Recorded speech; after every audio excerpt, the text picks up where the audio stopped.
Tarehe 25 kwanza, kila mwana Simba atakayekuja uwanjani tarehe 25, vazi letu rasmi siku hiyo ni jezi nyekundu ya Simba Sports Club.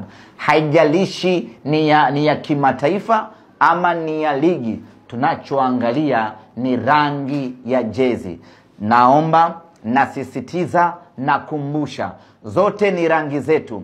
Nyeupe ni rangi yetu, blue ni rangi yetu. Lakini tarehe 25 tunataka wana Simba wote tuvae jezi nyekundu. Asitokee mwana Simba yoyote akavaa jezi ya rangi. Kama huna rangi nyekundu jezi, alafu una nyeupe ama blue, basi vaa t-shirti nyekundu. Njoo Benjamin, sisi tuko radhi.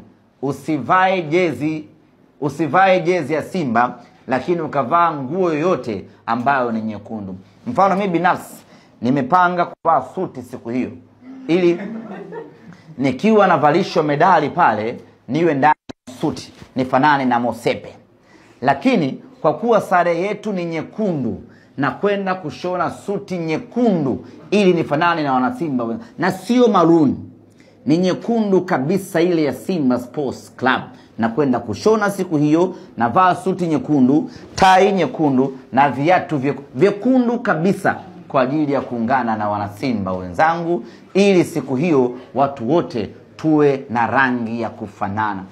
Tumeona wenzetu kwa mfano Al-Ahli wakicheza mechi zao pale nyumbani. Al-Ahli wana rangi ngapi? Wana rangi 3 kama sisi.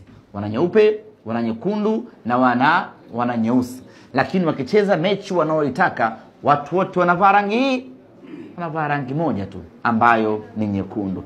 Kwa nini sisi tunaingia uwanjani tunakuwa kama ampisin, huku nyekundu huku nyeusi? Tuingie uwanjani wote tukiwa rangi moja, wote tumevaa jezi nyekundu. Na hili ningependa kuwakumbusha viongozi wote wa matawi, viongozi wote wa magrupu, viongozi wote wa Simba, kuendelea kuwakumbusha na kuwahimiza wana Simba tuvae jezi nyekundu.